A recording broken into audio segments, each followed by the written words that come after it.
अभी तक जैसे कोई भी बातें की जाती हैं उसका संकल्प होता है। संकल्प 3 प्रकार का होता है।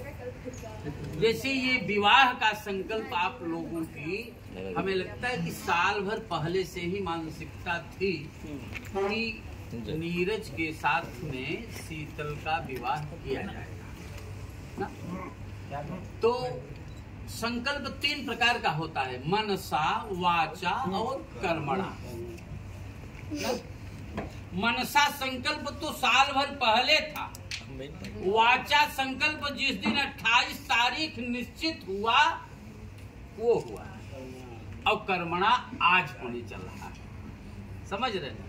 और आज में भी अभी कई मौका होता है। जैसे रजिस्ट्री का दस्तावेज लिखा जाता है, लेकिन जब तक रजिस्ट्रार का मुहर नहीं लगता, ये बिटिया जिस परिवार में जा रही है यहाँ सारे वकील ही हैं, हमें लगता है। समझ रहे हैं? जब तक स्टैंप ड्यूटी नहीं लगती और रजिस्ट्रार जब तक स्टैंप ड्यूटी नहीं लगाएंगे तब तक रजिस्ट्रार उस पर मुहर नहीं लगाएगा सर्टिफाई का।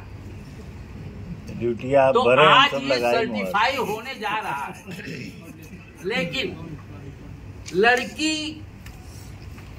कन्या पक्ष से वर पक्ष में वाम भाग में जाने के लिए कुछ अपनी बातें कहती है, तब मैं आपके वाम भाग में आऊंगा। सबसे पहले तो ये जान लेना चाहिए कि विवाह कितने प्रकार का होता है। विवाह 8 प्रकार का होता है। समझ रहे हैं? विवाह 8 प्रकार का होता है। 8 प्रकार के विवाह में सबसे अच्छी विधि ब्राह्म विवाह की विधि है। शंकर जी को तो आप सारे लोग जानते हैं और सती को भी सारे लोग जानते हैं। सती और शंकर जी का भी विवाह हुआ था, लेकिन लव मैरिज हुआ था। उसमें माता पिता की सहमति नहीं हो पाई थी सती की। दक्ष ने एक्सेप्ट नहीं किया था पूरी तरह से, लास्ट पोजीशन तक। इसलिए दक्ष की बेटी सती के जीवन में वैवाहिक सुख नहीं हो पाया। वही सती अगले जन्म में पार्वती के रूप में आई, हिमालय की बेटी बनकर।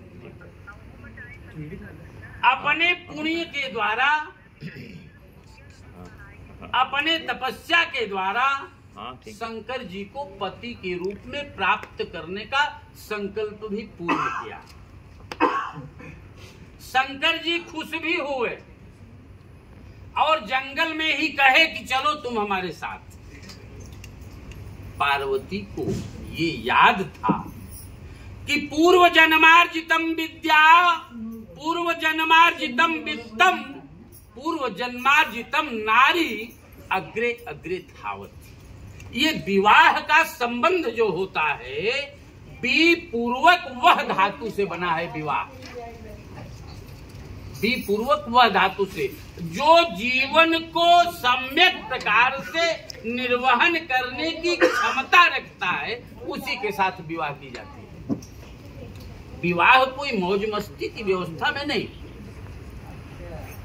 तो जब पार्वती को ये कहा शंकर जी कि चलो मेरे साथ, तो पार्वती को पूर्व जन्म का स्मरण था कि पूर्व जन्म में मेरे पिताजी माताजी की अनुमति नहीं थी, इस नाते मेरे जीवन में दिक्कत आई। इसलिए आप मेरे माता पिता से मांगे, अगर मेरे माता पिता अगर देते हैं तब हम आपके वाम भाग में आने के लिए तैयार। तो शंकर जी ने कितना स्वरूप बदला। कभी नट के रूप में गए, कभी ज्योतिषी के रूप में गए, कभी किसी के रूप में गए, अनेक स्वरूप दिया। लेकिन पिता हिमालय मानते थे। यहाँ तक कि जब बारात आ गई तो शंकर जी ने अपना भीषण रूप दिखलाया, विकराल रूप दिखलाया। विकराल रूप देखने के बाद में मैना बेहोश हो गई, लेकिन पार्वती मन ही मन कही कि आप कृपा करके अपने वास्तविक रूप में आए, जिससे मेरी माँ खुश हो और मेरा वैवाहिक जीवन सुखमय हो।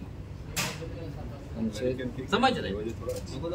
तो खुश होकर के अपना वास्तविक रूप लेकर के आए भोले बाबा और विवाह हुआ। देखिए, हर व्यक्ति 3 ऋणों से बंधा रहता है, देव ऋण, ऋषि ऋण और पितृ ऋण। देव ऋण से व्यक्ति मुक्ति तब प्राप्त करता है जब देवताओं की पूजा करता है,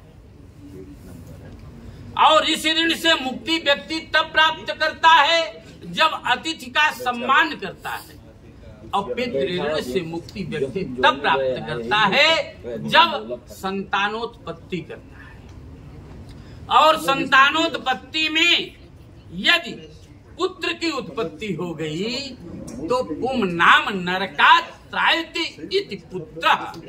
पुत्र वह है जो कि पिता को नरक जाने से बचाता।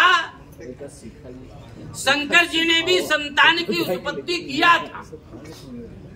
शंकर जी की पत्नी पार्वती को कामदेव की पत्नी रति ने श्राप दे दिया था कि तुम्हारे संतान तुम्हारे उदर से नहीं होगा, लेकिन कृत्रिम ढंग से जैसे आजकल बेबी ट्यूब हो रहे हैं, उसी प्रकार से अनुसंधान करके कार्तिकेय का जन्म हुआ। उसी कार्तिकेय से तारकासुर नामक राक्षस का आज यहाँ पर ब्राह्मण विवाह की विधि हो रही। जैसे धान के लावा का उपयोग अभी किया गया है। धान के लावा का उपयोग हम आप क्यों करते हैं? लावा तो पाप कारण भी है, मक्का का भी है, लेकिन उसका उपयोग क्यों नहीं? धान से ही बना हुआ लाई होता है, उसका उपयोग क्यों नहीं होता? इससे नवदंपति को ये एक सीख मिलती है, धान के बीज को तपते हुए बालू में अगर डाला जाता है तो उसका छिलका अपने आप साथ छोड़ता। इससे ये संकेत मिलता है कि पत्नी चाहे जितने कष्ट में रहे पति को साथ नहीं छोड़ना चाहिए, और पति चाहे जितने कष्ट में रहे पत्नी को साथ। अब ये सारी बातों को ज्यादा बढ़ाना नहीं है, इसलिए 7 जो वाक्य हैं मुख्य हम बोल दे रहे हैं।